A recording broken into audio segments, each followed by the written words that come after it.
Mapapiesta man o special occasion, isa ang beef morcon na hindi mawawala sa handaang Pinoy. Isa ito sa espesyal na putahe kapag may handaan sa lugar namin sa Bulacan. Sa recipe, gagamit tayo ng 1.5 kilong beef brisket o sirloin steak. Iplatin lang natin ang karne using meat mallet. Nakakatulong din to sa pagpapatenderize ng karne. Imamarinate lang natin to sa 1/3 cup ng soy sauce, 4 tablespoon ng lemon or calamansi juice, ilang patak ng Worcestershire sauce, at pamintang durog. I-mix lang natin itong mabuti, make sure na yung karne ay well coated ng marinade. Takpan, i-marinate lang natin to for at least 1 to 2 hours. Pagkaraan nating maibabad yung karne, i-drain lang natin yung marinade. Pigain lang natin nang gumatas yung excess na liquid. Itabi natin itong na-drain na marinade. Para sa peeling o palaman ng morcon, ito ang mga kakailanganin natin. Ipatong lang natin itong karne dito sa chopping board or any flat surface. I-arrange na natin ang palaman ng morcon gaya ng hamon, itong hiniwang carrots, keso, hiniwa ko lang ito ng pahaba na medyo makapal, sweet pickles. Sa panghuli, ilagay na rin natin itong nilagang itlog. I-roll lang natin to ng dahan-dahan. Make sure na intact pa rin yung nilagay nating palaman. Gagamit lang tayo ng kitchen or butcher twine para ma-secure natin itong nirolyo nating karne. Itali lang po natin itong maigi nang hindi mabugnos ang palaman kapag ito'y atin ang papakuluan.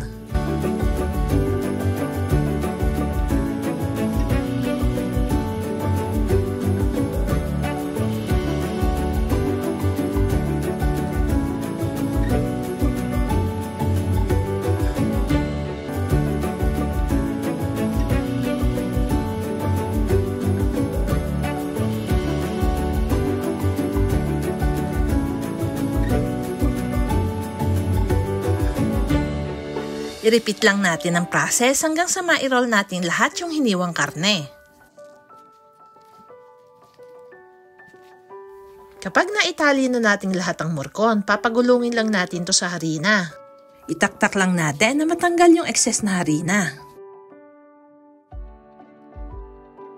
Sa isang malaking kawali, magpapainit lang ako ng konting mantika. I-sear lang natin itong binilot na karne. O medyo ibabrown lang natin yung all sides ng morcon.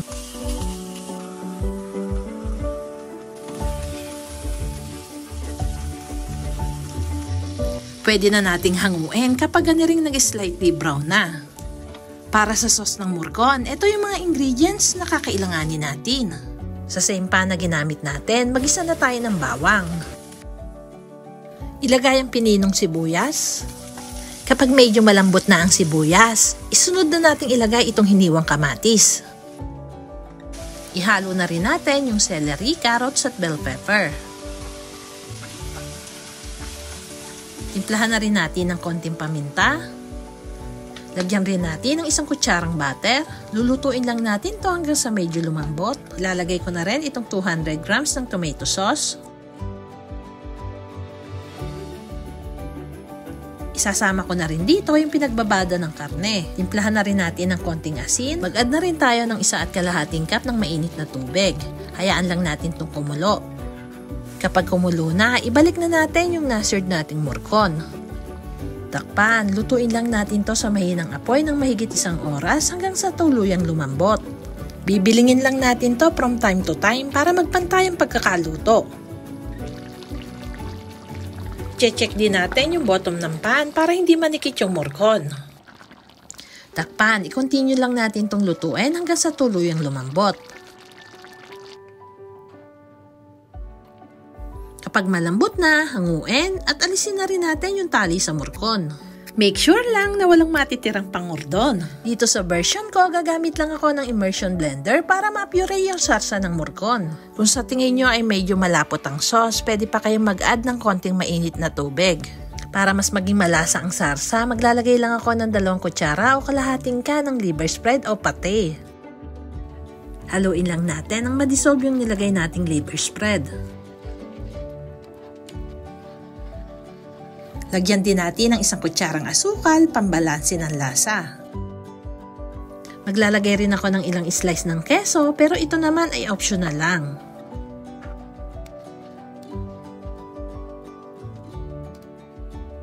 Ibalik lang natin itong beef rolls dito sa pinalapot na sauce.